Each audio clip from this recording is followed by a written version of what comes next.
दूसरे के एजेंडे के ऊपर ये खेल जो हो रहा है ये ठीक नहीं है। आपकी मोहब्बत को दिखाने के लिए कोई ज़रूरत नहीं है कि आप सड़क के ऊपर आपकी मोहब्बत दिखाएंगे। और पोस्टर लेकर खड़े होकर अगर कोई व्यक्ति कह रहा है तो मुझे नहीं समझ में आता उसमें नफ़रत कहाँ से दिखाई देती है। नमाज पढ़ने के लिए मस्जिद में जाइए, लेकिन मस्जिद से बाहर आकर के ये तमाशे न करिए। सहारनपुर से कांग्रेस सांसद इमरान मसूद इस वक्त हमारे साथ हैं, उनसे बात करते हैं। सर, जिस तरह से आई लव मोहम्मद के नाम से एक देश भर में ड्राइव चलाई जा रही है, उससे बवाल मचा हुआ है, इस पर आप क्या कहेंगे?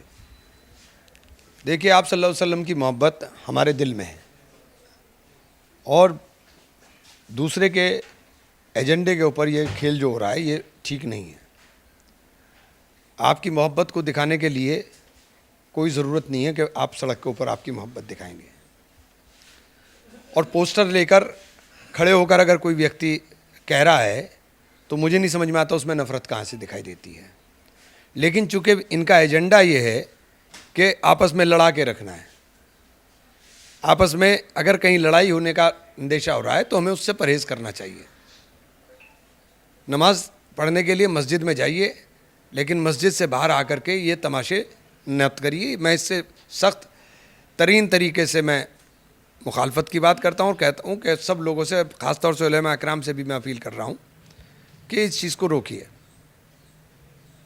जब पूरे देश के अंदर SIR के मुद्दे पर सरकार को बैक फुट पर ला दिया तो उस मुद्दे से ध्यान हटाने के लिए मुद्दे खड़े करे जाते हैं। बेरोज़गारी और महंगाई के मुद्दे से ध्यान हटाने के लिए इस तरह के मुद्दे खड़े किए जाते हैं। चूँकि मुल्क के अंदर नफ़रत का माहौल बनेगा तो इसका फ़ायदा एक ही राजनीतिक दल को होता है। तो हमें उस नफ़रत को मिटाने के लिए मोहब्बत की बात करनी है। और आप सल्लल्लाहु अलैहि वसल्लम की ज़ात इतनी छोटी नहीं है कि सिर्फ़ एक पोस्टर दिखाने से उसके बारे में होगा। हम मुसलमान हैं अल्हम्दुलिल्लाह, और जो मुसलमान है, हर मुसलमान के दिन के अंदर आप सल्लल्लाहु अलैहि वसल्लम की मोहब्बत है और हमारी ज़िंदगी उनके उसूलों के लिए ऊपर, हमारी ज़िंदगी उनके नाम के ऊपर कुर्बान है। लेकिन समस्या ये है इमरान साहब कि कोई आई लव मोहम्मद कहे, आई लव महादेव कहे, इसमें प्रॉब्लम कहाँ हो जाती है? देखिए, प्रॉब्लम कहाँ है? प्रॉब्लम सिर्फ नज़रिए की है, वरना एक पोस्टर लगाने से या एक बात कहने से कोई फ़र्क नहीं पड़ता है। प्रॉब्लम नज़रिए की है, एक माहौल को बदलने की है। आप लाठी चला देंगे, गोली चला देंगे, हंगामा, लड़का आया तो उसे आप जेल भेज देंगे मारपीट करके सिर्फ एक पोस्टर उठाने पर, तो ये किसी भी सूरत में उचित नहीं है। मुझे नहीं समझ में आता इसमें नफ़रत कहाँ से आई। लेकिन अगर कोई एजेंडा चला करके इस नफ़रत को फैला रहा है तो हमें सावधान हो जाना चाहिए कि हम उनके एजेंडे पर ना चलें। ये एजेंडा चला कौन रहा है? क्योंकि किसी एक स्टेट, एक शहर की बात नहीं है, अलग अलग जगह जिस तरह से मास मोशन चलाया जा रहा है, ये भी एक एजेंडा ही है। तो ये किस तरफ से चलाया जा रहा है? देखिए, ये आपको भी पता है और मुझे भी पता है, इस नफ़रत का फ़ायदा किसको होता है? जिसको फ़ायदा होता है वो चलाता है। हमें तो इसका नुकसान ही नुकसान है, हमें तो हर तरह से नुकसान है, तो हम लोग तो चलाएंगे नहीं। और जो लोग इसके अंदर गुमराही में आकर के उनके एजेंडे में इस्तेमाल हो रहे हैं, मैं उनसे भी कहना चाहता हूँ कि इस हरकतों से बाज आइए। मस्जिदें नमाज़ पढ़ने के लिए, आपके प्रदर्शन करने के लिए नहीं।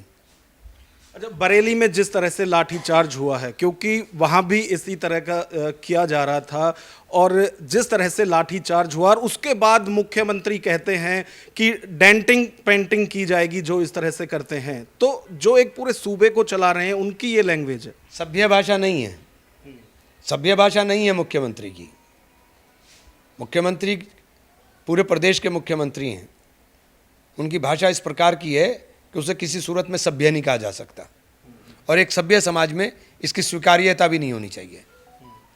और जिस तरह से वहाँ मौलाना रजा की तरफ से वीडियो भी जारी की गई और कहा गया है कि जो लोग इसमें कर रहे थे सब, उनको उन्होंने थैंक यू कहा है, उनका समर्थन किया है। जिस तरह से वहाँ बवाल हुआ है उस सब को देखते हुए, देखिए, बवाल हो गया ना, लड़के पीटे, लड़कों के चोट लगी, जेल चले गए, हासिल क्या हुआ आपको?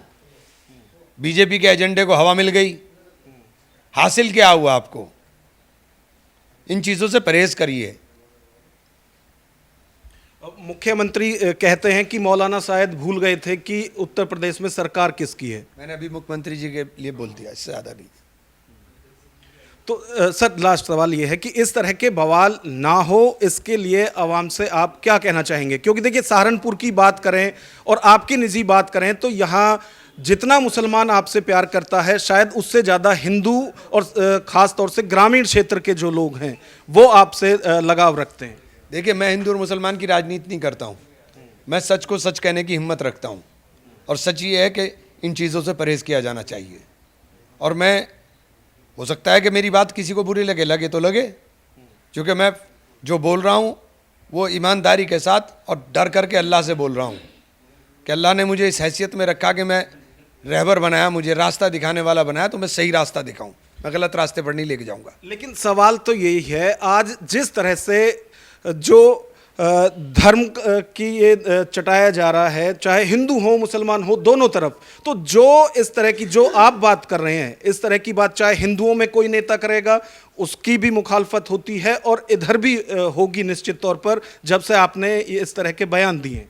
देखिए, मैं इन चीज़ों से डरता नहीं, मुझे डर अल्लाह का है, मुझे खौफ अल्लाह का है, और मेरा ईमान जानता है और मैं जानता हूँ, और जो समझदार आदमी है उसकी सबकी समझ में आ रहा है कि जो मैं कह रहा हूँ हक बात है और सच बात है। बिल्कुल, तो ये थे सहारनपुर से सांसद इमरान मसूद, जिनका साफ तौर से कहना है कि आपसी भाईचारे को बनाने के लिए यदि कुछ चीज़ अवॉइड की जाए और जिसमें कि धर्म का या किसी भी तरह का जो दिखावा है, यदि उससे बचा जा सकता है तो उसके लिए ज़रूरी नहीं है कि हर चीज़ का प्रदर्शन किया जाए। कैमरामैन विवेक के साथ Nagendra Bhati, news watch India, Saharanpur.